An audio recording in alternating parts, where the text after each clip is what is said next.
এই উম্মে সালমা বিশ্বনবীর কলিজার টুকরা স্ত্রী হুসাইনের পা দুটা জড়িয়ে ধরলেন, নানু ভাই তুমি কুফা নগরীতে যাইও না, তুমি কুফা নগরীতে যাইও না। নানি বাধা দিয়ে, নাই খামোশ, আওয়াজ করবি না। কুফা নগরীতে বিশ্বনবী রাতের অন্ধকারে উম্মে সালমাকে স্বপ্নে দেখাইলেন, উম্মে সালমা এই যে দেখো আমার হাতের মধ্যে কারবালার রক্ত। বিশ্বনবী একটা শিশি দিয়ে গিয়েছিলেন নবীর বিবিদের কাছে, ওখানে কারবালার মাটি ছিল। হযরত জিবরাইল দিয়েছিলেন নবীর জীবদ্দশায়, হুজুর এই মাটিগুলা যেদিন রক্তে পরিণত হয়ে যাবে সেদিন কিন্তু কারবালা প্রান্তরে আপনার কলিজার টুকরা হুসাইন শহীদ হয়ে যাবে।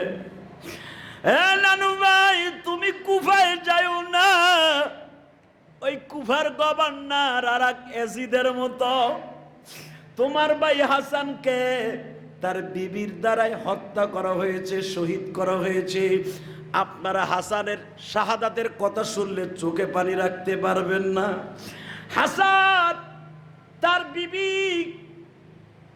তার বিবির প্রবঞ্চনায় পড়িয়া শহর বানুর তার বিবির চরিত্র হাসান কি এমন ভাবে ইয়াসিদ তার বিবিকে এমন ভাবে গ্রাস করেছে, ক্ষমতার লোভ দেখাইয়া বলে, হাসানের বিবি তুমি একটা কথা বলো, শোনো কব্বানু কি, তুমি তো হাসানের অত্যন্ত প্রিয় বিবি। কয় হ্যাঁ।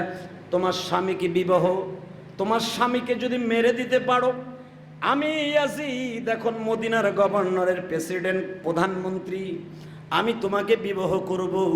হাসানকে শুধু মেরে দিবা, তোমাকে মদিনার মধ্যে একটা মহিলার আসন দিব। কাদবানু বাইজানরে শয়তানের প্রবঞ্চনায় পড়িয়ে গেল। হাসানকে এমন শক্ত বিষাক্ত বিষ খাওয়ানো হইল, হাসানের পিছনের রাস্তা দিয়া বাবা নারী বুড়িগুলা পচিয়া পায়খানের রাস্তা দিয়া বের হওয়া শুরু করলো। হুসাইন গিয়েছিলেন দাওয়াত ও তাবলীগের কাছে, হুসাইনের কাছে কানে যখন খবর পৌঁছে গেল, ও জাইদ দুই ভাই ছিল, দুইটা জোরের কবুতর, একটা কবুতরের ডানা ভেঙে গেছে, তোমার ভাইকে হত্যা করা হয়েছে। হাসানকে বাবা নবীর রওজার পাশে বসাই রাখা হয়েছে, এখনো পর্যন্ত জানটা বের হয় নাই, মুখ দিয়া গাল দিয়া রক্তগুলা বের হচ্ছে, নাক দিয়া রক্ত বের হচ্ছে, এই লাঞ্চটা হাড়টা ফেটে গেছে, এই হাড়ের রক্তগুলা নাক দিয়া মুখ দিয়া প্রবাহিত হচ্ছে। হোসাইন ইন দি মিন টাইমে হাসানের পাশে বসছে, ভাইরে শুধু একটা বার বলেন আপনাকে কে এইভাবে বিষ খাওয়াইছে। হাসান কিন্তু কোনোদিন বলেন নাই, হাসান শুধু বলছে ভাইরে আমারে কে মেরেছে এটা কারো কাছে জিজ্ঞেস করবি না, কে মেরেছে আমি হাসান জানি, বদলা নিতেও যাবি না, কারো কাছে বলবিও না, কে আমার বিষ খাওয়াইছে এটা কারো কাছে সমালোচনা করে তার গুণাগুলি তুই নিবি না। শুধু এতটুকু মনে রাখবি, অন্যায়কারীকে ক্ষমা করে দেওয়া হলো সবচেয়ে মুসলমানের বড় উদারতা। আমি যে আমারে বিষ খাওয়াইছে আমি জানি রে ভাই, আমি বুঝতে পারি নাই, ফজরের নামাজ পড়ে আমি দুধ খাই, শরবত খাই, আমার এই দুধের মধ্যে যে এত বিষাক্ত বিষ দিছে আমি বুঝতে পারি নাই। ভাইরে তুই একটা কথা শোন, আমি ইন্তেকালের পরে আমার লাশটা নানার কবরের কাছে নিয়ে যাবি, যদি আমার নানা ভালো লাগে, যদি যুদ্ধ না হয়, কারণ আমার লাশ লইয়াই মদিনার মধ্যে অনেক ফিতনা হতে পারে, এই জন্য যদি দেখোস ফিতনা হয়ে গেছে আমারে নানার পাশে দাফন করবি না, আমারে দাফন করে দিবি আমার মায়ের পাশে। এই জন্য দেখবেন হাসানের কবর কিন্তু মা ফাতেমার কবরের কেবলই বাম পাশে, জান্নাতুল বাকি কবরস্থানে ঘুমিয়ে আছে হাসান। এ ভাইরা, হুসাইনের নাক মুখ দিয়ে বাবা রক্ত বের হচ্ছে, গজার মতো বের হচ্ছে। হুসাইন বিদায় নিয়ে চলে গেলেন, হাসান বিদায় নিয়ে চলে গেলেন। হাসানের লাশ যখন নবীর কবরের পাশে, রওজার পাশে যখন দাফন করার অনুমতি চাওয়া হইল, মদিনার অনেক সাহাবীরা বললেন এখানে দিলে ফিতনা হতে পারে। সঙ্গে সঙ্গে মা ফাতেমার কবরের পাশে রেখে দেওয়া হইল। এ যুবক ভাইরা, উম্মে সালমা তাই বলতেছে, নানু ভাই তোমার ভাই হাসানকে এইভাবে শহীদ করা হয়েছে, নানু ভাই তুমি যাও না, কুফার মানুষ কিন্তু মারাত্মক ভয়ঙ্কর। হোসাইন বলে, নানি এই যে দেখেন তাদের চিঠি, আমার মন বলে তারা আমার সাথে ভালো ব্যবহার করবে, আর ভালো ব্যবহার করবে এই জন্য তো আগেই মুসলিম বিন আকিলকে পাঠানো হয়েছিল। মুসলিম বিন আকিল কোনোদিন আমার সাথে ধোঁকাবাজি করতে পারে না, তখন তো আর মিডিয়ার যুগ না ভাই, খবরটা পেয়ে যাবে। চিঠিটা পৌঁছে গেছে, হোসাইন রওনা দিয়ে চলে গেছে 82 জন মুসলমান নিয়ে। অন্য রাওয়ায়তে আসছে 200, আর এক রাওয়ায়তে আসছে 78 জন। যেটাই হোক গো ভাই, 82 জন মুসলমান নিয়ে যখন কুফা নগরীতে মুহররমের 1 তারিখ পৌঁছে গেছে, এই ইবনে জিয়াদ হোসাইনকে আটকায়া সুস্থ রেখেছেন। কত মানুষ হসপিটালের বেডে মৃত্যুর যন্ত্রণায়, প্রতিটা সেকেন্ডও তার কাছে মৃত্যুর যন্ত্রণা কত ভয়ঙ্কর উপলব্ধি করতেছে। এই কঠিন মুহূর্তে আল্লাহ যে আমাদেরকে ভালো রেখেছেন, ওই মালিকের দপ্তরে হাজারো শুকর, একাদা চিত্তে অন্তরস্থল থেকে একবার বলে ফেলি আলহামদুলিল্লাহ। প্রিয় বন্ধুগণ, আমি যখন জিজ্ঞেস করেছি সমস্ত প্রশংসার মালিককে, কি বলেছেন? শেখ হাসিনার নাম নিছেন? বিএনপি এলারা খালেদা জিয়ার? যারা শিয়া আছেন ডোল পিটাইতেছেন, জনমের পিটান, যেটা হিন্দুরা পূজার সময় পিটায়, হিন্দুদের পূজার মধ্যে আর এই আশুরা আমরা যেভাবে পালন করছি কোনো পার্থক্য নেই। কোরআন হাদিসের কোথায় পেয়েছেন? কোথায় পেয়েছেন ঢোল ডক্কর পিটানো, হই হল্লা, চিল্লা পাল্লা, ঘোড়া সাজাইয়া, কৃত্রিম ঘোড়া সাজাইয়া, ছোট বাচ্চার চুল কেটে দিয়ে বেলেট দিয়ে পোষানো, কোবানো, কোথায় পেয়েছেন? ইসলাম এত কঠিন নয়, ইসলাম এত কঠিন নয়। হাই হোসেন হাই হোসেন বলে মানুষের ঘুম হারাম করবেন, ঢোল পিটাবেন। ঢোলের কথা তো স্পষ্ট কোরআনে নিষেধ করা হয়েছে। রসুলের যুগে দব বাজানো হইতো, দব, তাও পাঢ়ার চামড়া দিয়ে, ভেড়ার চামড়া দিয়ে বানাইতো ছোট্ট ছোট্ট করে। আর আমরা তো বানাইছি ঢোল। কাকে বলে? ঢোল শব্দের অর্থ কি এটাই তো জানেন না। ঢোল বাজাইতো ইহুদি নাসারারা এই আশুরার সময়। রসুলের যুগে তারা ঢোল পিটাইতো। আমার রসুলের মুহররম পালন করতো মুসলমান ঢোল ডক্কর বিহীন, নামাজের দ্বারা, ইবাদতের দ্বারা, রোজার দ্বারা। এই মুসলমানকে ডিস্টার্ব করার জন্য ইহুদি নাসারারা রোজা রেখে ঢোল পিটাইতো। মুহররমের কারণে যারা মুহররম উদযাপিত করতে যায়, যারা ঢোল পিটান, চাকু মারেন, হাই হোসেন বলেন, হোসেন রাদিয়াল্লাহু তাআলার জন্মের হাজার হাজার লক্ষ বছর আগে মুহররমের দাম আল্লাহর কাছে আশুরের দাম অনেক বেশি। হযরত হোসাইন রাদিয়াল্লাহু তাআলা জন্ম নিয়েছেন দ্বিতীয় হিজরিতে, তৃতীয় হিজরির সময়। তৃতীয় হিজরির সময় শেষ, চতুর্থ অথবা পঞ্চম হিজরির মাঝামাঝি সময় জন্ম নিয়েছেন হোসাইন রাদিয়াল্লাহু তাআলা। জন্ম নিয়েছেন মদিনায় হিজরাতের পরে। আর আমার নবী আশুরা পালন করতেন, মক্কায় থাকা অবস্থায় 2টা রোজা রাখতেন, এবং রোজার আয়াত নাজিল হওয়ার আগে ইয়া আইয়ুহাল্লাযীনা আমানু কুতিবা আলাইকুমুস সিয়ামু কামা কুতিবা আলাল্লাযীনা মিন ক্বাবলিকুম লাআল্লাকুম তাত্তাকুন, এই আয়াত নাজিল হওয়ার আগ পর্যন্ত আমার নবীর পরে মুহররমের 10 তারিখ রোজা রাখা ফরজ ছিল।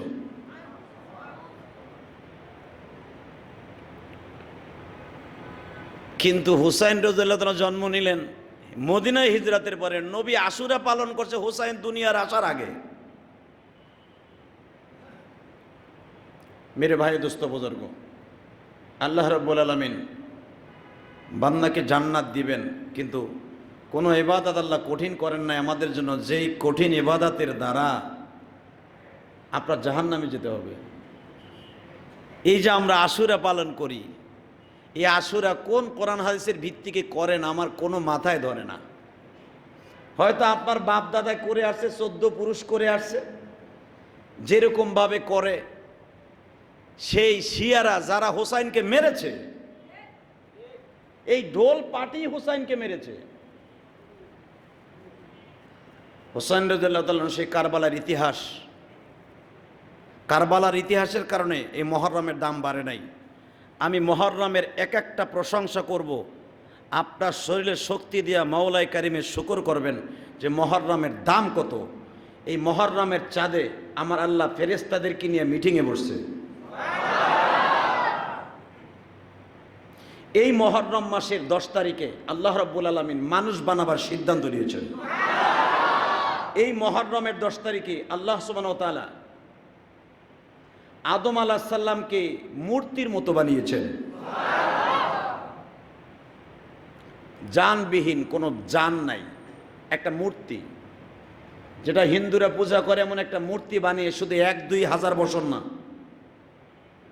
কোন রাওয়ায়াত আছে 70,000 বছর, কোন রাওয়ায়াত আছে আল্লাহ রাব্বুল আলামিন 1 লক্ষ বছরের উপরে আদম আলাইহিস সালামকে জান্নাতের দরজায় রুহুবিহীনভাবে লটকাই রেখে দিয়েছে। আদমের এই বডির কনস্ট্রাকশন আল্লাহ বানিয়েছেন, ঠিক রেখেছেন, জান ছাড়া, বাতাস ছাড়া, অক্সিজেন ছাড়া মৃত্যুর মতো ফেলাই রেখে দিয়েছেন। মুহররমের 10 তারিখ যেদিন আদম আলাইহিস সালামের ভিতরে রূহ দিয়ে দিয়েছেন, ফানাফাখনা ফিহি, যেদিন রূহ দিয়েছেন সেদিনও ছিল মুহররমের 10 তারিখ। ফেরেশতারা যেদিন আদম আলাইহিস সালামকে সেজদা দিয়েছেন সেদিনও মুহররমের 10 তারিখ। মুহররমের 10 তারিখ দেখেন তো, ডোল পিটান কোন সূত্রে আমাকে বলেন গেল। আদম নবীকে যেদিন জান্নাতে মা হাওয়া এবং আদম আলাইহিস সালামকে প্রথম বিবাহ পড়ান আমার আল্লাহ, বিয়ে ছাড়া কোনো মাইলিয়া থাকলে এটা জায়েজ হবে? জোরে কর না কে, যেগুলো থাহেন এগুলো আসতে কোন। কোনো মেয়ের সাথে বিবাহ ছাড়া আপনি কোথাও যদি রাত যাপন করেন, 1 মিনিটও কাটেন, জায়েজ হবে? মা হাওয়ার সাথে আল্লাহ রাব্বুল আলামিন জান্নাতুল ফেরদাউস মা হাওয়ার নামে দলিল করে দিলেন মহারানা হিসাবে। এরপরে আদমরে বললেন, দেখো তো বউটা কেমন লাগে। আদম বললেন, এটার আশাই তো আমি ছিলাম। দেখবেন যেই যুবক ছেলেগুলা ইন্টার পাস করার পরেই তার প্রেম করার বয়স হয়, ক্লাস 7-এর পোলাপন তখন ফুটে জায়গা, কিন্তু ক্লাস 7-এর বছর মোটামুটি ভিতরে ডিম হয়, এরপরে মেট্রিক পরীক্ষা দিলে বাচ্চা হয়, এরপরে এসএসসি পাস করলে তার ভিতরে বাচ্চা হাঁটা শিখে, অর্থাৎ প্রেম শিখে। একটা নাবালেক ছেলে প্রেম কি জিনিস ও বুঝে না, কথা বলো না কেন? এই জন্য তো ইন্ডিয়ান ফিল্ম কোনো নাজায়েজ জিনিস ছোট বাচ্চাদের সামনে দেখাইতে নাই। এই বাচ্চা 7 বছর বয়সে 70 বছরের বুড়ার চাইতে ভালো বুঝে। ভালো করে বুঝেন। আদম আলাইহিস সালামের সাথে মা হাওয়া জান্নাতে ঢুকলেন, বসবাস শুরু করলেন মুহররমের 10 তারিখ। যেদিন তাদের দুইজনকে গন্ধম ফল খাওয়াইয়া জান্নাত থেকে বের করা হয় সেদিনও মুহররমের 10 তারিখ। যেদিন আদম আলাইহিস সালামের দোয়া কবুল হয় 360 বছর পরে, সেদিনও মুহররমের 10 তারিখ। জাবালে রহমা, মসজিদে নামিরা যেটাকে বলা হয়, আরাফার মাঠে আপনারা গিয়েছেন। আমি গুনাহগার বহুতবার এই মসজিদে নামাজ পড়েছি, যেখানে মা হাওয়া আর আদমের প্রথম সাক্ষাৎ 2 রাকাত নামাজ পড়েছিলেন, সেখানে 2টা পিলার আছে। মা হাওয়া পাহাড়ের ওই পাশে বাবা, মা হাওয়া লম্বা ছিলেন আদম আলাইহিস সালাম থেকে বাবা 2 হাত নিচে। মনে রাখবেন, স্বামীর চাইতে যদি বউ লম্বা হয় তাহলে মানুষ একটা প্রবঞ্চনা দেখায় গাই আর বাছুর, কথা কন না কে? এই জন্য দেখবেন স্বামী আর স্ত্রী সমান সমান হলো সমস্যা নেই, স্ত্রী যদি স্বামীর চাইতে লম্বা হয়ে যায়, বেমানান হয়ে যায়, আল্লাহ রাব্বুল আলামিন মানান হিসাবে জীবনের প্রথম বিবাহ যার সাথে পদার্পণ, যার সাথে করাইলেন, মা হাওয়া আদম আলাইহিস সালাম থেকে 2 হাত নিচে ছিলেন, ছোট ছিলেন। আদম আলাইহিস সালাম লম্বা ছিলেন 120 হাত। কত? 120 হাত। বাবা আদম 18 হাত সে হিসাবে হয়। মা হাওয়া জাবালে রহমার ওই পাশে মা হাওয়া, জাবালে রহমার ও দক্ষিণ পাশে বাবা আদম। দুইজনের চোখের পানি ফেলে কাঁদে আর বলে, মালিক।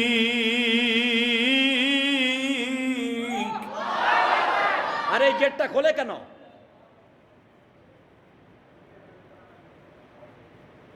এ পুলিশ দেখে ডর লাগে না? পুলিশ দেশকে গেটের সামনে বহা, পুলিশরাও আমার দিক চাই রয়েছে, কিছুই কয় না। কেন? হ্যাঁ গো, মাতুব্বাড়ি মসজিদে না, মসজিদের বাইরে।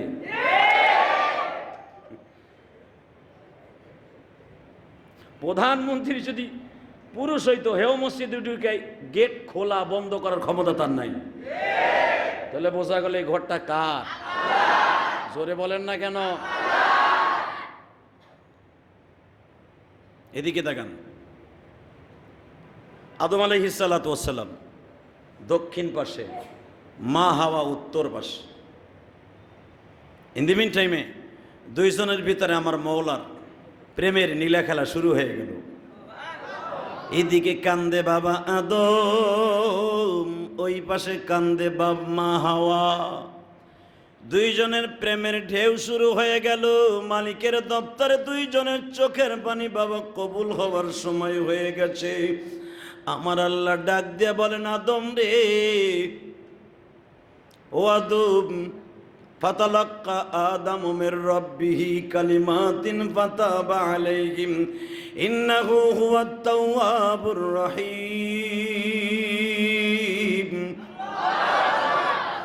তুমি যেই কালেমার শব্দ দিয়ে আমার নবীকে ডাক দিলে, নবী মুহাম্মদ বলিয়া, এই শব্দটা যদি তুমি 360 বছর লাগতো না, যেদিনে আমি জান্নাত থেকে তোমাদেরকে বের করে দিয়েছি উলঙ্গ অবস্থায়, 1 ঘন্টা পরে যদি আমার প্রিয় নবীর নামটা উচ্চারণ করতা, ফাতালাক্কা আদম মির রব্বি কালিমাত, ওই কালেমার আওয়াজটা যদি তোর জবান দিয়ে একবার মুহাম্মদ নামটা ভুলেও বের হয়ে যাইতো, আমি মালিক তোরে 1 সেকেন্ডের ভিতরে মাফ করে দিতাম। আদম আলাইহিস সালাতু ওয়াস সালাম মালিকের সাথে এমন ভাবে পছন্দনীয় হয়ে গেলেন, আমার আল্লাহ বলেন, আদম রে, আজ থেকে আমি তোরে এমন নিষ্পাপ করে দিলাম, আমি তাওয়াবুর রহিম, আমি তোর তওবাকে এমন ভাবে রহমতের সুরে নাযিল করে দিয়া মাফ করে দিলাম। আমি রব্বে কারীম ঘোষণা দিলাম, আদম রে, যেই কালেমা উচ্চারণ করে তুই মাফ পাইলি, লা ইলাহা ইল্লাল্লাহু মুহাম্মাদুর রাসূলুল্লাহ, এই শব্দটা তুই উচ্চারণ করে আমার নবীর নাম নিয়ে যখন মাপ পাইলি, আমার বন্ধুর উম্মাদগুলা তোর অন্তত 1000 বছর পরে দুনিয়া আসবে, নির্জন কুঠিরে বসে রাতের অন্ধকারে বসে যদি একবার বলে মানি, বাবা আদম যদি 360 বছর পরে একবার যদি কালিমা পড়ার কারণে 60 বছরের জিন্দেগির গুনাহ মাফ হয়ে যায় গো। আমি জীবনে এত গুনাহ করেছি,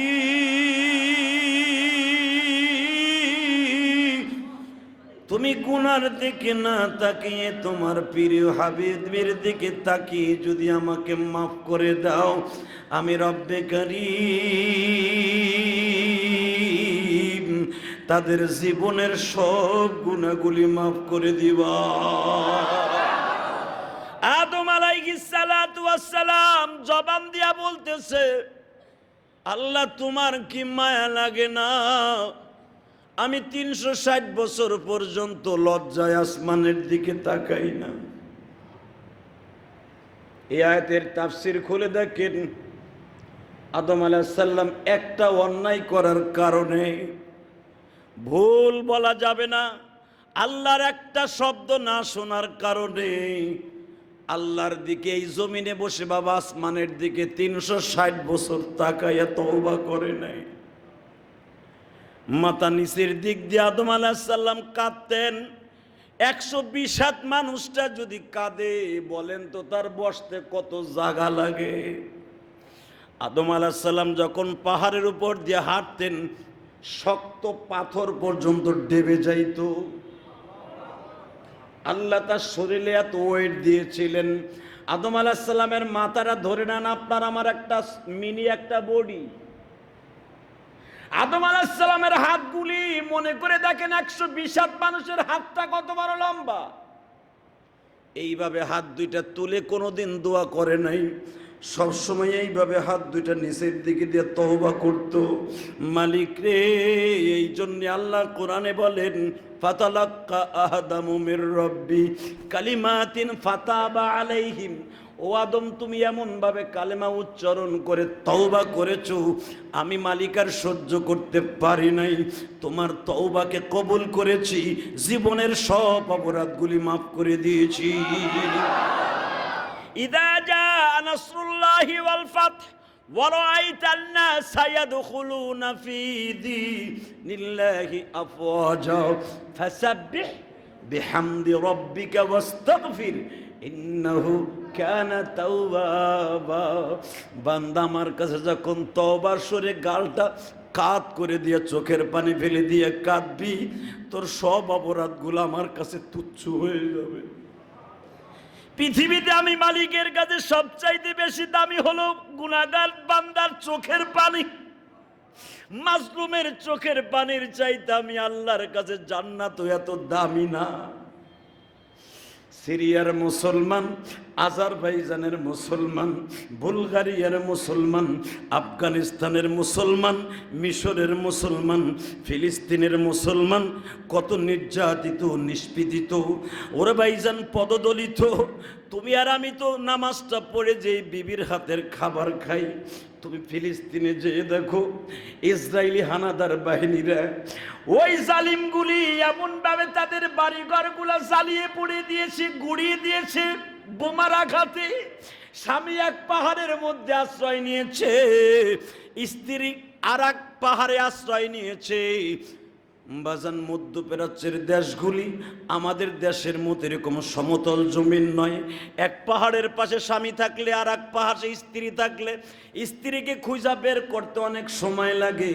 আমি আপনাদের খেদমতে আরজ করতে চাই, ওই ফিলিস্তিনের একজন মজলুম মুসলমান যদি দু হাত তুলে বলে আল মুস্তাজাফিনা মিনার রিজালি ওয়াল বিলদানি ওয়ান নিসা, আল্লাহ বলেন কোন বাচ্চা কোন মজলুম মহিলা যদি একবার হাত তুলে, আমি মাওলার কলিজাটা মোমের মতো গলিয়ে যায়।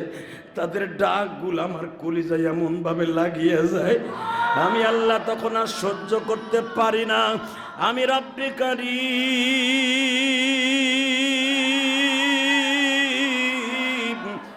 তাদের ডাকগুলা এমন ভাবে শুনিয়া ফেলি, দুনিয়া কিয়ামত ঘটাইয়া দিতেও আমি আল্লাহর কষ্ট লাগে না। এ যুবক ভাইরা, আমি তোমাদের খেদমতে আরজ করছি, কার আশায় কোন লোভে দুনিয়ায় নামাজটা ছেড়ে দিচ্ছ? কার প্রবঞ্চনায় পরে শয়তানের ধোকায় পরে নিশার জগতে ডুবে আছো? মা বাবার হকটা নষ্ট করতেছো, ইয়াবা খেয়ে, ডেন্ডি খেয়ে, গাঞ্জা হিরোইন খেয়ে জীবনটা নষ্ট করছো। হিরোইনের পোটলা মাজার মধ্যে নিয়ে ঘুরছো, মা বাবার স্বপ্ন নষ্ট করছো। যারা মা বাবার সাথে গাদ্দারি করে নিশার জগতে ডুবে গেছো, বন্ধুর প্রবঞ্চনায় পড়িয়া, যারা মা বাবার সাথে গাদ্দারি শুরু করেছো, মা বাবার স্বপ্নটা ধূলিসাৎ করে দিয়েছো, তুমি আমার কাছ থেকে জুমার মসজিদে দলিল নাও। তুমি যদি মা বাবার স্বপ্ন ধূলিসাৎ করে দাও, আমার রব্বে কারীম তোমার জিন্দেগিটাও ধূলিসাৎ করে দিবে, তোমার দুনিয়াটাও শেষ, আখিরাতও শেষ। মাজলুম মুসলমানের মুখের আওয়াজ যে মাবুদের কাছে কত টেস্টফুল, এখনই প্রমাণ করে দিব। এজিদ বাহিনী হলো 4000, কত? জোরে কন। হুসাইন রাদিয়াল্লাহু তাআলা আনহু কিন্তু কুফা নগরীতে বাজান গিয়েছিলেন, কিন্তু যুদ্ধ করার জন্য নয়। 61 হিজরিতে মুহররমের 1 তারিখ হুসাইন কারবালার প্রান্তরে ফরাত নদীর কেবলই কোল ঘেঁষা একটা জমিনের নাম, চারিদিকে পাহাড়, মাঝখানে চাটিয়াল ময়দান, পাশেই হলো ফরাত নদী। হুসাইন রাদিয়াল্লাহু তাআলা আনহু ওই কুফা নগরের মানুষের আমন্ত্রণে গিয়েছিলেন। তারা তাকে ইনভাইট করছিলেন, ও রাসূলের কলিজার টুকরা দহিতা, আপনি আমাদের দেশে আসেন, জালিম এজিদের হাতে আমরা বায়াত গ্রহণ করব না। এখানে খলিফা নিযুক্ত হওয়ার কথা আপনার, সে জোর করে বাবার খলিফারিত্ব নিয়ে নিয়েছে। মুআবিয়া রাদিয়াল্লাহু তাআলা আনহু তাকে খেলাফতি দেয় নাই, জানে আমার সন্তানের চরিত্র খারাপ ও মদখোর। ইয়াজিদ মদখোর, এটা জানতো মুআবিয়া। দেখবেন যেই বাবা তার সন্তান গাঞ্জাখোর হয়ে গেছে, হিরোইন খুন হয়ে গেছে, ওই সন্তানের কাছে কিন্তু বাবা কোনোদিন আলমারির চাবি দিবে না। এ কথা কর না কে? ব্যবসায়ীর ক্যাশ বাক্সুর চাবি মদখোর পোলার কাছে বাবা কোনোদিন দেয় না, কারণ ওটা আমানতের জিনিস ওখানে বিদ্যমান। ঠিক মুআবিয়া রাদিয়াল্লাহু তাআলা ইন্তেকালের আগে বুঝে ফেলেছিলেন আমার এই ছেলের দ্বারা ইসলাম শেষ হয়ে যাবে। আমার নবী মৃত্যুবরণ করেছে মাত্র 50 বছর। 61 হিজরিতে হুসাইনের মৃত্যু, তাহলে বোঝা গেল সবে মাত্র বিশ্বনবীর ইন্তেকালের 50 বছর। নবী ইন্তেকাল করেছেন 11 হিজরিতে, হুসাইন শাহাদাতের সুদা পান করেছেন 61 হিজরিতে। ডিস্টেন্স কত জোরে বলেন? এই 50 বছর পরে যে শুরু হয়ে যাবে বাবা হরতাল, মারামারি, রক্তপাত। এতদিন কিন্তু ভালোই ছিল, হরতাল, মিছিল, মিটিং, শুধু এই যুগে না, ওই যুগেও ছিল। মুআবিয়া রাদিয়াল্লাহু তাআলা আনহু বললেন, হযরত আলী চলে গেছেন, আমার হাতে খলিফাগিরি দিয়ে গেছেন। খেলাফতের দায়িত্ব ইচ্ছা করলে হযরত আলী হাসান হোসাইনের হাতে দিয়ে যেতে পারতেন, পারতেন কিনা? আর আমাকে দেশের নেতা গোতারা হে বাইসা থাকতেই যখন প্যারালাইস হইয়া স্কয়ার হসপিটালে বেহাওয়াই রয়েছে, তখন নেতা গোতারে আওয়ামী লীগের নেতাকে ডাক দিয়া, বিএনপির নেতাকে বিএনপি আলারা ডাক দিয়া কয়, আমি তো এখন আর আমার বেইল নাই, আমার পোলারে রেখে গেলাম। কথা কন না কেন? হযরতে আবু বকর চলে গেলেন, তার ছেলে কিন্তু বিশ্বনবীর খাদেম আব্দুল্লাহ, আবু বকর এমনি আব্দুল্লাহ, আবু বকর নামে আব্দুল্লাহ। এমন খাদেম ছিলেন বিশ্বনবীর যে পায়ের হাতের চাড়ি কেটে দিতেন আবু বকরের ছেলে, হুজুরের শালা আব্দুল্লাহ। আবু বকর ইন্তেকাল করে যাবেন, কিন্তু সে বলে যায় নাই যে আমার ছেলে সর্বদিক দিয়ে, সবাই ভোট দিচ্ছে, আপনি আব্দুল্লাহর খেলাফতের দায়িত্ব দিয়ে যান, প্রধানমন্ত্রীর দায়িত্ব। আবু বকর বললেন, না, এটা আমার নবীর নিষেধ। আমার নবী ঘোষণা করে যাইতে পারতেন হযরত আলী হবে, আমার চাচাতো ভাই হবে খেলাফতের দায়িত্বে, নবীটা দেন নাই। অতএব আমার নবী আমার নাম ঘোষণা করে গেছে যে আমার জীবদ্দশায় আমার সামনে ইমামতি শুধু একজন সাহাবী করছে, তার নাম আবু বকর। নবীকে পিছনে রেখে একজন মাত্র সাহাবী ইমামতি করার সাহস পেয়েছিলেন, নবীর ওই মুসাল্লায় দাঁড়াইয়া, ছিল আবু বকর। এর দ্বারা নবী বুঝাইয়া দিলেন আমার এগেনস্টে আমি চলে যাওয়ার পরে আমার এই খেলাফতের দায়িত্ব হযরত আবু বকর আসবে, এরপরেরটা আপনারা নিযুক্ত করে নেবেন। আবু বকরকে আপনারা গালি দেন, খবরদার, আবু বকরের খেলাফতের দায়িত্ব বিশ্বনবী বসায় গেছে। কিন্তু হুজুর নাম বলে যায় নাই, ইশারাতান বুঝায় গেছে একই বানানো তোমাদের জন্য ভালো হবে। হয়ে গেল, আবু বকর 2 বছর পরে বিদায় নিলেন। আবু বকরও কিন্তু তার ছেলের নাম বলে নাই, ওমরের নাম বলে গেলেন। আমার পরে খেলাফতের দায়িত্ব ওমরকে দিলে কেমন হয়? অনেক লোক বলে ফেললেন, ওমরে যে দিবেন, ও যে রাগী মানুষ, মানুষকে ধরবে আর মারবে, ওর যে রাগ, ও আবু জেহেলের মতো মানুষকে পিটাইয়া তছনছ করে দিছে, ওতবা সাহেবারে মেরে তছনছ করে দিছে, এর দায়িত্ব দিবেন হুজুর। আবু বকর শুধু এতটুকুই বললেন, দায়িত্ব যখন ঘাড়ে আসে আল্লাহ তাকে মানার মাদ্দা শিখিয়ে দেন। কথা বলেন।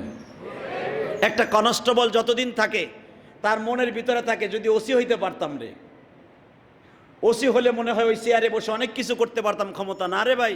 ওসি সাহেবের হাত বাঁধা ডিসির কাছে, কথা বলেন না কেন?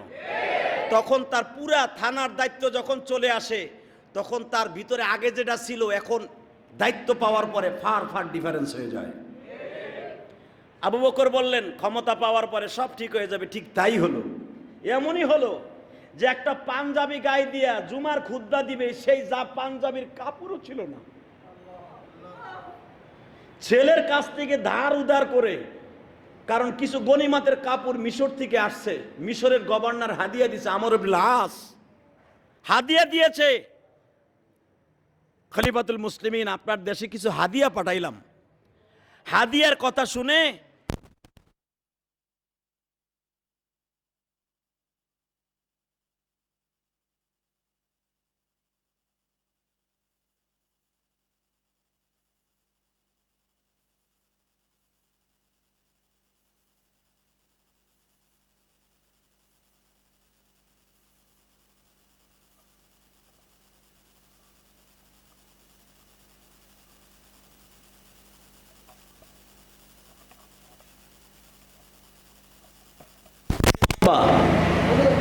তার নিজের এমন একটু কাপড় তার কপালে হয়েছে, কেসমতে হয়েছে, সেই কাপড়ে পাঞ্জাবি হওয়া সম্ভব নয়।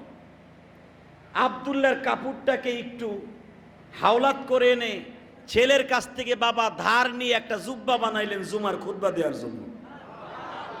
কিছু কিছু মুনাফিকরা সমালোচনা শুরু করলো যে ওমর আমাদের কাপড় দিল, আমাদের জুব্বা হইল না, ওমরেরটা কেমনে হইল? অবশ্যই দুর্নীতি করেছে। ওমরের কানে চলে আসলেন প্রধানমন্ত্রী যিনি খলিফাতুল মুসলিমিন, তার বিরুদ্ধে সমালোচনা হয় মসজিদে। তারা বলে ফেলেছে 100% ভাবে ওমরকে যে কাপড় দেওয়া হয়েছে, যেই কাপড়ে পাঞ্জাবি হওয়ার কথা না, ওমরের কেন পাঞ্জাবি হলো এটা আমাদের কারণ দর্শাইতে হবে।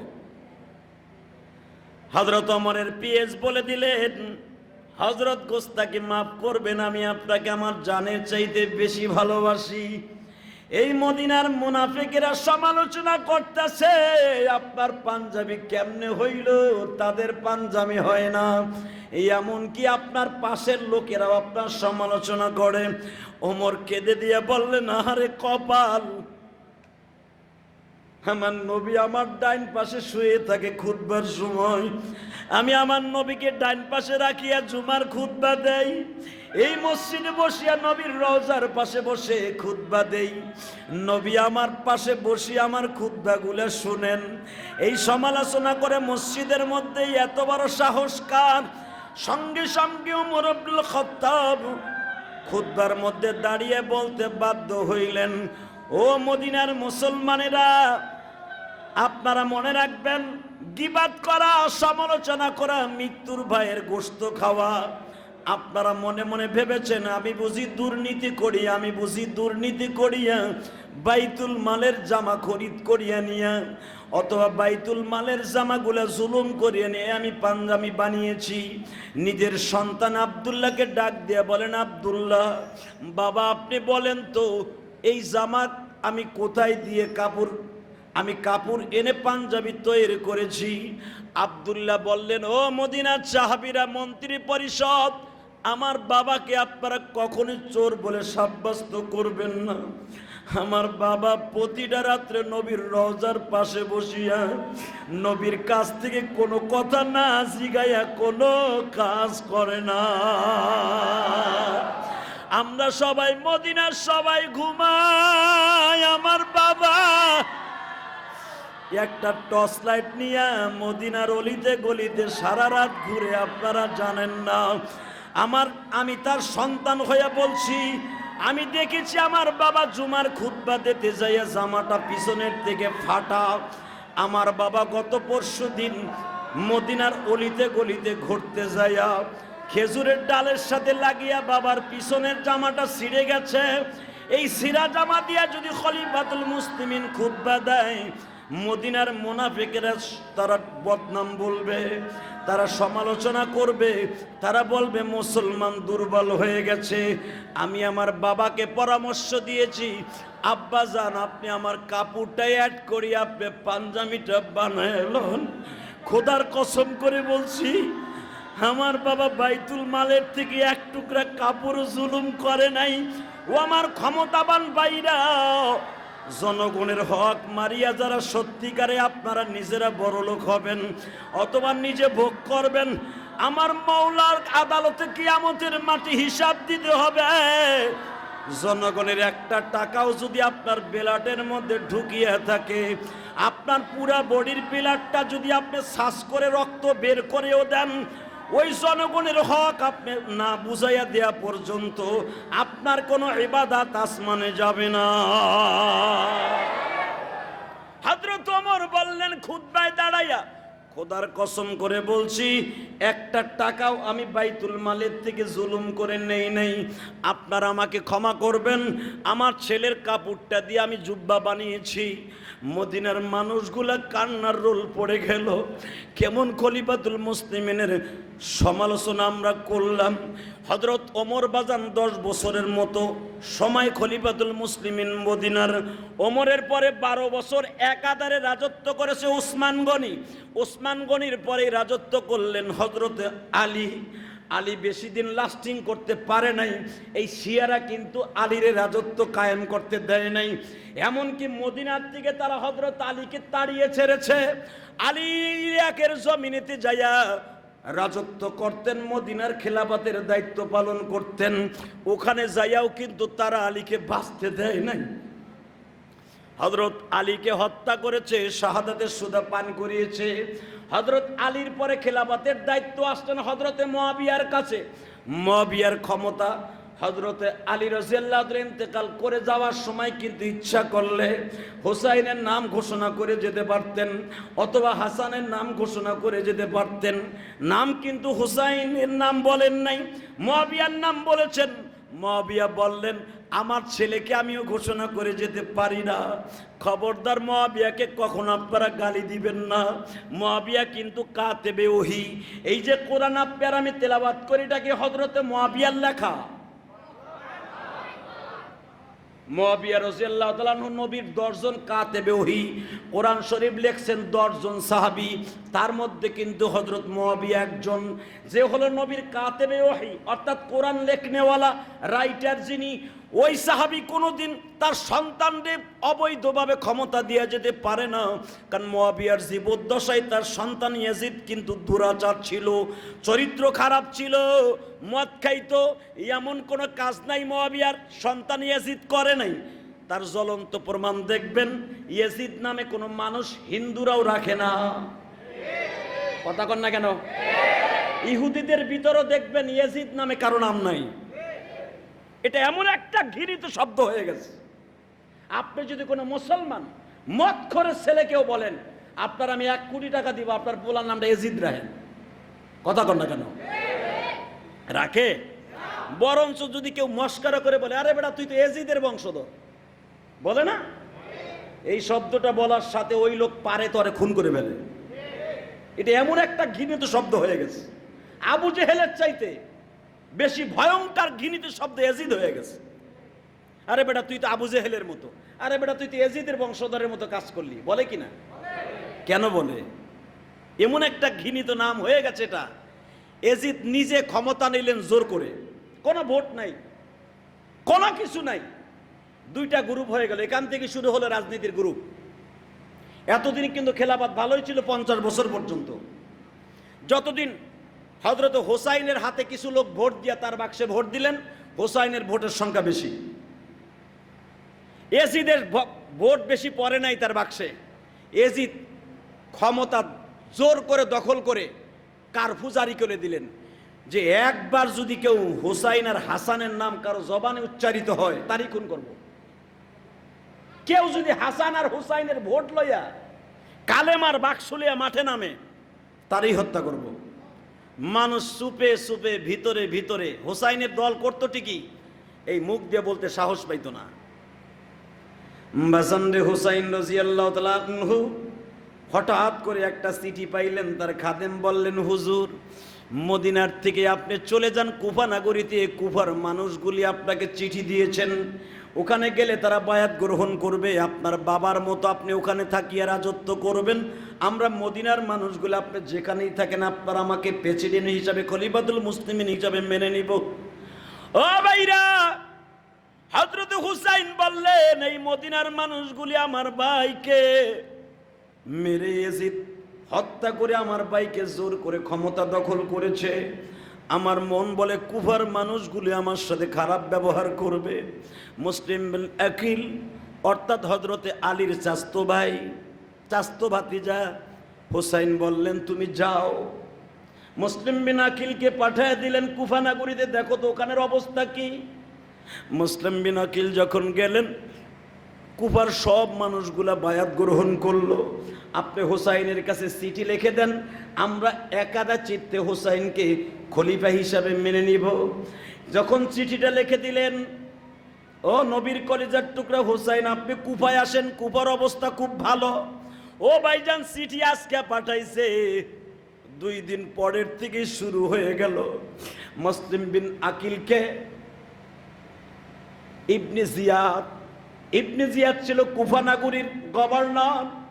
এই ইবনে জিয়াদ আর এক দুরাচার মুসলিম বিন আকিলকে ধরিয়া দিবালোকে রাস্তার উপরে দাঁড়াইয়া, ধরেন আপনাকে মিরপুর 10 নম্বরে গোল চত্বর এমন একটা ভেরি ইম্পর্টেন্ট জায়গায়, অথবা ধরেন 0 পয়েন্টে, গুলিস্তানের 0 পয়েন্টে মুসলিম বিন আকিলকে প্রকাশ্যে জবাই দিয়ে দিল। মুসলিম বিন আকিলের 2টা সন্তান ছিল বাবা, এরা উটের ঘরের মধ্যে পালায়ন করেছিল। এদেরকে ধরিয়া আশ্রয়ে মারা হয়েছে। কিন্তু চিঠি তো তার আগে হুসাইনের কাছে পৌঁছে গেছে। হুসাইন দেখলেন চিঠির অবস্থা খুব ভালো। হুসাইন রওনা দিয়ে দিলেন 78 জন মুসলমান নিয়ে। তখন হুজুরের স্ত্রীদের মধ্যে একজন বিবি বেঁচে ছিল, নাম ছিল তার উম্মে সালমা। কি নাম? উম্মে সালামা। এই উম্মে সালমা বিশ্বনবীর কলিজার টুকরা স্ত্রী। হুসাইনের পা দুটা জড়িয়ে ধরলেন, নানু ভাই, তুমি কুফা নগরীতে যাইও না, তুমি কুফা নগরীতে যাইও না। নানি বাধা দিয়ে, নাই খামোশ, আওয়াজ করবি না। কুফা নগরীতে বিশ্বনবী রাতের অন্ধকারে উম্মে সালমাকে স্বপ্নে দেখাইলেন, উম্মে সালমা, এই যে দেখো আমার হাতের মধ্যে কারবালার রক্ত। বিশ্বনবী একটা শিশি দিয়ে গিয়েছিলেন নবীর বিবিদের কাছে, ওখানে কারবালার মাটি ছিল। হযরত জিবরাইল দিয়েছিলেন নবীর জীবদ্দশায়, হুজুর এই মাটিগুলা যেদিন রক্তে পরিণত হয়ে যাবে, সেদিন কিন্তু কারবালা প্রান্তরে আপনার কলিজার টুকরা হুসাইন শহীদ হয়ে যাবে। নানু ভাই, তুমি কুফায় যাও না, ওই কুফার গভর্নর আর এক এজিদের মতো তোমার ভাই হাসানকে তার বিবির দ্বারাই হত্যা করা হয়েছে, শহীদ করা হয়েছে। আপনারা হাসানের শাহাদাতের কথা শুনলে চোখে পানি রাখতে পারবেন না। হাসান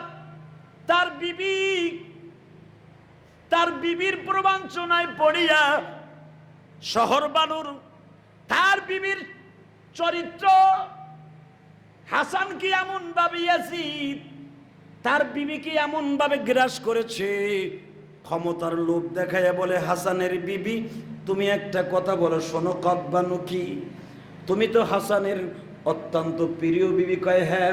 তোমার স্বামীকে বিবাহ, তোমার স্বামীকে যদি মেরে দিতে পারো, আমি ইয়াজিদ এখন মদিনার গভর্নরের প্রেসিডেন্ট, প্রধানমন্ত্রী, আমি তোমাকে বিবাহ করব। হাসানকে শুধু মেরে দিবা, তোমাকে মদিনার মধ্যে একটা মহিলার আসন দিব। কাদবানু বাইজানরা শয়তানের প্রবঞ্চনায় পড়িয়ে গেল। হাসানকে এমন শক্ত বিষাক্ত বিষ খাওয়ানো হইল, হাসানের পিছনের রাস্তা দিয়া বাবা নারী বুড়িগুলা পচিয়া পায়খানের রাস্তা দিয়ে বের হওয়া শুরু করলো। হুসাইন গিয়েছিলেন দাওয়াত ও তাবলীগের কাছে। হুসাইনের কাছে কানে যখন খবর পৌঁছে গেল, ও হুসাইন, দুই ভাই ছিল, দুইটা জোরের কবুতর, একটা কবুতরের ডানা ভেঙে গেছে, তোমার ভাইকে হত্যা করা হয়েছে। হাসানকে বাবা নবীর রওজার পাশে বসায় রাখা হয়েছে, এখনো পর্যন্ত জানটা বের হয় নাই। মুখ দিয়া গাল দিয়া রক্তগুলা বের হচ্ছে, নাক দিয়া রক্ত বের হচ্ছে।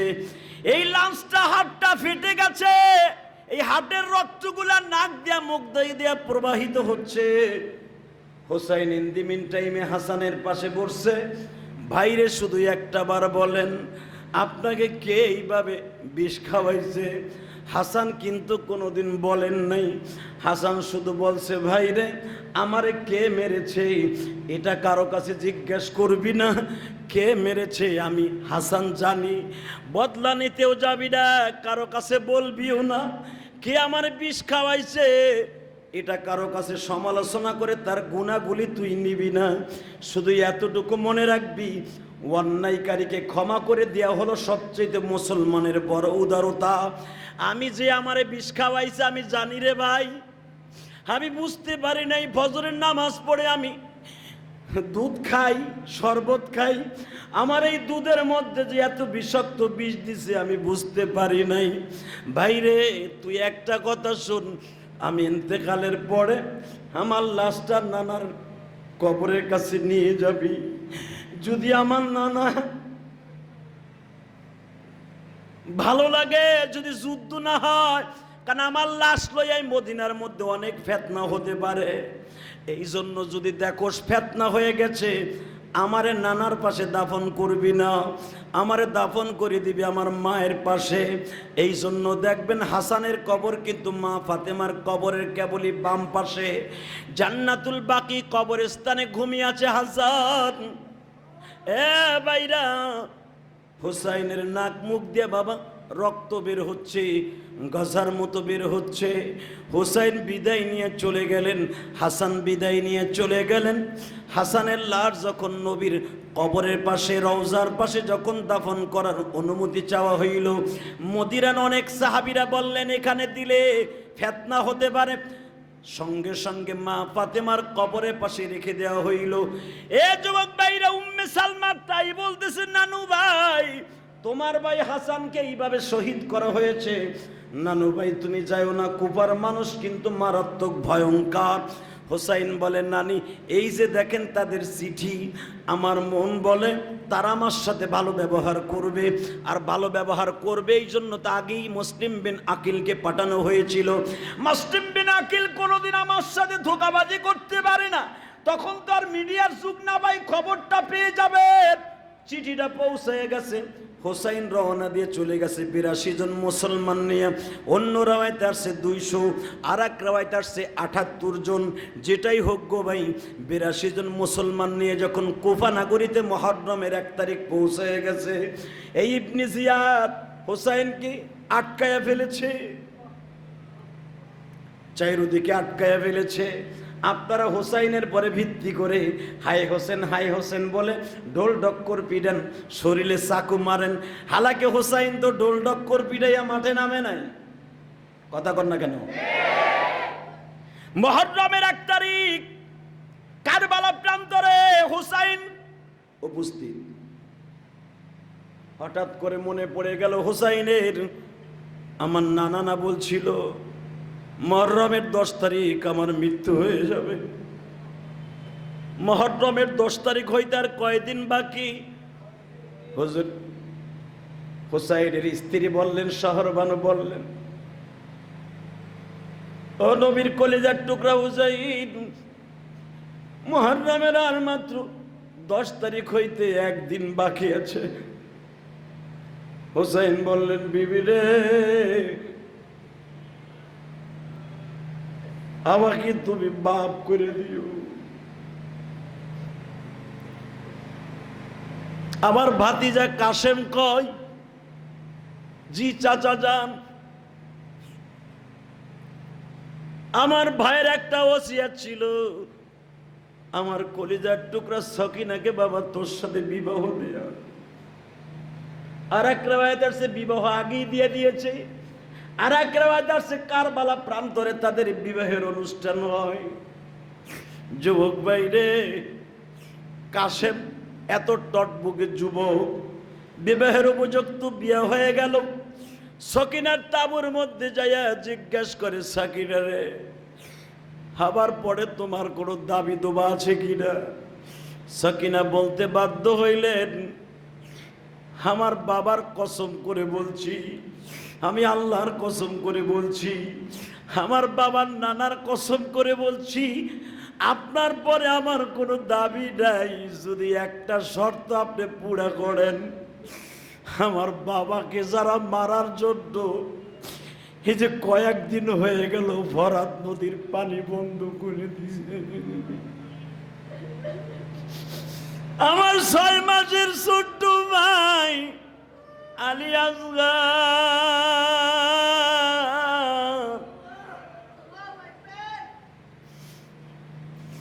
পানির যন্ত্রণায় জিহ্বাটা বের করে দিয়ে, দুধের যন্ত্রণায় বের করে দিয়া বারবার মালিককে বুঝাইয়া বলতে যায়, মালিক রে, অন্যায় হয়তো আমার বাপ চাচারা করেছে, অন্যায় হয়তো আমার শাস্তু ভাইরা করেছে, আমি নিষ্পাপ 6 বছরের আর 6 মাসের আলী আসগর কি অন্যায় করছি?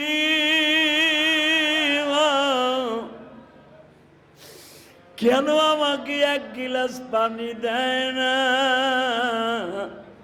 শিমুরের বাগি ইবনে জিয়াদের বাহিনী কেন পানি দেয় না? আপনারা জানেন 18 বছরের সন্তান ছিল হুসাইনের, আলী আকবর নামে, তাকেও শহীদ করা দেয়া হইল, কাশেমকেও শহীদ করে দেওয়া হইল। বাকি থাকলো শুধু হুসাইনের সন্তান আওলাদে রাসূলের মধ্যে জাইনাল আবিদিন। জাইনাল আবিদিনের গায়ে তখন 100-র উপরে জ্বর ছিল।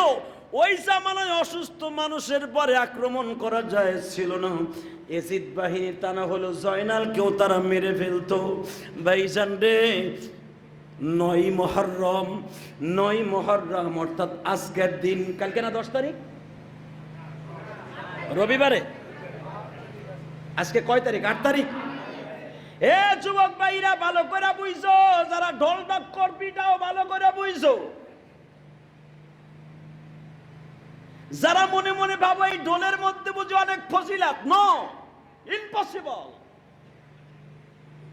ঢোলের মধ্যে কোনো সওয়াব নাই, বরঞ্চ গুনাহ। আর সওয়াবের নিয়ত করে যদি আপনি এটা পিটান, ঢোলটা করে ইমানই চলে যাবে, বেঈমান হয়ে যাবেন। যেটা কোরআনে নাই, হাদিসে নাই। কুল্লু মুহদাসাতিন বিদআ ওয়া কুল্লু বিদআতিন দালালা ওয়া কুল্লু দালালাতিন ফিন্নার। বুখারী শরীফের হাদিস, যেটা কোরআন হাদিসে নাই ওইটা নিজে বানাইয়া ইবাদত হিসাবে রূপান্তরিত করা সবচাইতে বড় গুমরাহি এবং গুনাহের কাজ। আর এটার দ্বারা মানুষের ঈমান নষ্ট হয়ে যায়। আমি আপনাদের হাতে পাও ধরে বলছি, যদি ঢোল ডক্কর পিটাইয়াই মুহররমের 10 তারিখ অথবা মুহররমের চাঁদের আশুরা পালন করা সওয়াব হইতো, আমি ইলিয়াসুর রহমান জিহাদি প্রথম বাইতুল মোকাররমের খতিব সব প্রথম ঢোল গলায় বাইন্দে ওখান থেকে বাইরেতে মিরপুর 12 নাম্বার দিয়ে কালসি দিয়া এয়ারপোর্ট পর্যন্ত যাইতাম। কথা বলেন না কেন? দেখেন তো কোন ইমাম সাহেবকে এটা পিটাই নাকি? কোন হাজি গাজী, কোন ওসি সাহেব বলছে এই এটা পিটাও সব হইব? বরঞ্চ এই পিটানি আর পটকাবাজি ফিরাবার জন্য পুলিশ মোতায়েন করছে আজকে আমার মসজিদের সামনে। কথা কন না কেন? আইন শৃঙ্খলা বাহিনীরা আরামে থানায় বসে নামাজ পড়বে, আজকে তোমাকে ডোলের বাড়ি ফিরানোর লেগে হেরা বন্দুক লিয়ে ঘুরে। কি সোয়াবের কাজ তাহলে বুঝেছো? পুলিশ পিটাইয়া এটা ফিরায়। কথা কন না কেন? এমন সোয়াবের কাজ যে ডোলের বাড়ি আর পুটকাবাজি ফিরাবার জন্য পুলিশ মোতায়েন করে।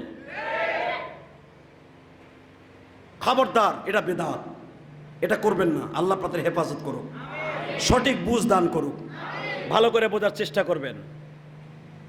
8ই মুহররম আজকে আলী আকবরের শাহাদাতের দিন। আজকে আর একটা সাহাবি ছিল না, তাবি ছিল, রসুলের সাথে তার দেখা হয় নাই, নাম ছিল তার আব্দুল ওহাব। আজকে তার শাহাদাতের দিন। আব্দুল ওহাব সকালবেলা কুফা নগরীর ফালুজা শহরে এক কোনার হালাবা নামক স্থানে তার গ্রামের বাড়ি ছিল। সকালবেলা শুনতে পাইল এজিদ বাহিনী প্রত্যেকটা ঘরে ঘরে পুলিশ বাহিনী লাগাই রেখে দিয়েছে, ফোর্স লাগাই দিয়েছে। একটা লোক হোসাইনের কাছে খাবার অথবা পানি নিয়ে যেতে পারবে না। যদি ঘরের থেকে বের হয় হোসাইনকে সাহায্য করবে নিয়াত নিয়েও যদি কেউ মাঠে নামে তাকেও হত্যা করা হবে। এমন ভাবে কারফিউ জারি করছে, কোনো মানুষ মসজিদে যাইতে পারবে না। এই ইবনে জিয়াদ এমন জুলুম করছে। আব্দুল ওহাব মনে মনে ভাবলেন, আমি আমার বাবার মুখে শুনেছি আমার বাবা এই কুফা নগরীতে আমার বিশ্বনবীর সাথে যুদ্ধ করেছে, আমার বাবা শাহাদাতের সুদা পান করেছে, আমার বাবা একজন মুক্তিযোদ্ধা, আমি মুক্তিযোদ্ধার সন্তান, আমার বাবা দ্বীনে ইলাহিকে জমিনে প্রতিষ্ঠার জন্য লড়াই করেছে। আমি মুক্তিযোদ্ধার সন্তান হয়ে নবীর কলিজার টুকরা আহলে বায়াত পানির জন্য কারবালা প্রান্তরে কাঁদবে, আর আমি জান লইয়া ঘরে পানি খাবো রুটি খাবো, হতে পারে না। নিয়াত করে মসজিদ থেকে কোনো রকম ভাবে নামাজ পড়ে দরজার কাছে যায়, দেখে মা কান্দে। মা কান্দোকা, বাবারে আমি তোর মতো পোলার চেহারা দেখতে চাই না। কেন মা, আমি কি অন্যায় করেছি? তুই রুটি পানি ঠিকই খাস, মুহররমের 1 তারিখ থেকে আমার হোসাইনের তাবুতে পানি নাই। এজিদ বাহিনী, ইবনে জিয়াদ দুরাচার শিমুর বাহিনী, উবাইদুল্লাহ ইবনে জিয়াদ আর শিমুর, এই জালিম দুইটা মিলিয়া ক্ষমতার লোভে আবার নবীর কলিজার টুকরা হুসাইনের রাস্তা, পানির রাস্তা বন্ধ করে দিয়েছে রে বাবা। ওয়ালা তাকুলু লিমান ইউকতালু ফি সাবিলিল্লাহি আমুত বাল আহইয়াউ ওয়ালাকিন লা তাশউরুন ولا تحسبن الذين قتلوا في سبيل الله أموات بل أحياء عند ربهم يرزقون। বাবা তুই যদি হুসাইনকে সাহায্য করতে যায় যদি জীবন দিয়া দেশ, আল্লাহ তোরে জান্নাতের খাবার কবরের মধ্যে খাওয়াবে। তুই শহীদ হয়ে গেলে তুই মৃত্যু না, আমার আল্লাহর কাছে জীবিত। আল্লাহ কোরআনে তাই বলছে, ওয়ালা তাকুলু লিমান ইউকতালু ফি সাবিলিল্লাহি আমুত। আমার হোসাইন পানির অভাবে আজকে পানি পানি বলে কান্দে।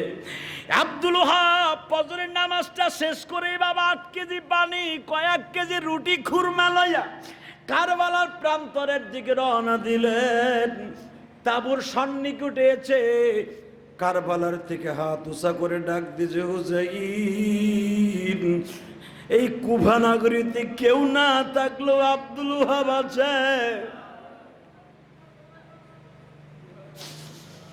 আমার বিবির কাছ থেকে আমি বিদায় লই আসছি,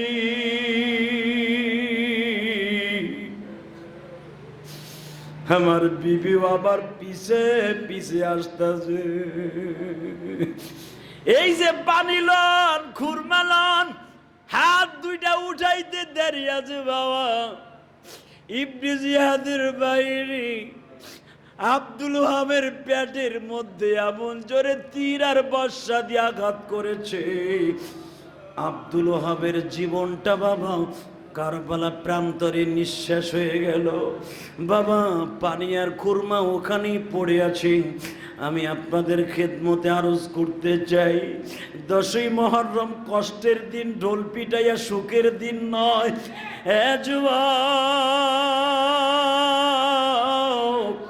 এই আশুরা 10ই মুহররম হোসাইনের জন্য দামি হয় নাই। দুনিয়ার সব নবীগুলোর কিছু কিছু ইতিহাস ঘটে গেছে, আগামী জুমায় বলবো। শুধু হোসাইনের কথাটা আগেই বলে দিচ্ছি, আব্দুল ওহাব শহীদ হয়ে গেল। আব্দুল ওহাবের মাথাটা ইবনে জিয়াদ আলাদা করে ফেললো, আব্দুল ওহাবের বডিটা আলাদা করে ফেলেছে। মনে রাখবেন, শহীদ যে কথা বলে কোরআনে তার প্রমাণ। আল্লাহু আকবার বলো। আব্দুল ওহাবের বডি তার প্রমাণ। ওয়ালা তাকুলু লিমান ইউকতালু ফি সাবিলিল্লাহি আমওয়াত বাল আহইয়াউ ওয়ালাকিন লা তাশউরুন। বান্দারে যারা আমার রাস্তায় মরবি, আমার দিনের রাস্তায় যারা জিহাদ করে মরবি, আমি আল্লাহ ঘোষণা দিলাম তোরা মৃত না, তোরা আমার কাছে জীবিত। বাল আহইয়াউ ওয়ালাকিন লা তাশউরুন, তোরা মৃত্যু না। আব্দুল ওহাবের মাথাটা আলাদা, ধরটা আলাদা, বেঈমানগুলো আলাদা করে ফেলেছে।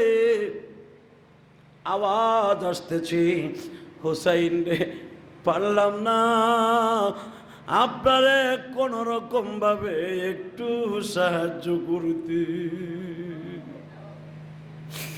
মাথাটা হোসাইন বুকের মধ্যে নিয়ে তার বিবির তাঁবুতে পৌঁছে দিয়ে বলে, কিয়ামতের মাঠে নানার সামনে সাক্ষী দিও, নানার কলিজার টুকরা হোসাইনকে সাহায্য করতে এসে জীবন দিয়ে দিছে। ও ভাইজান, আপনারা জানেন এই ৮ই মুহররম আলী আকবর শহীদ হয়েছে, ৯ই মুহররম কাসেম শহীদ হয়েছে আগামী কালকে,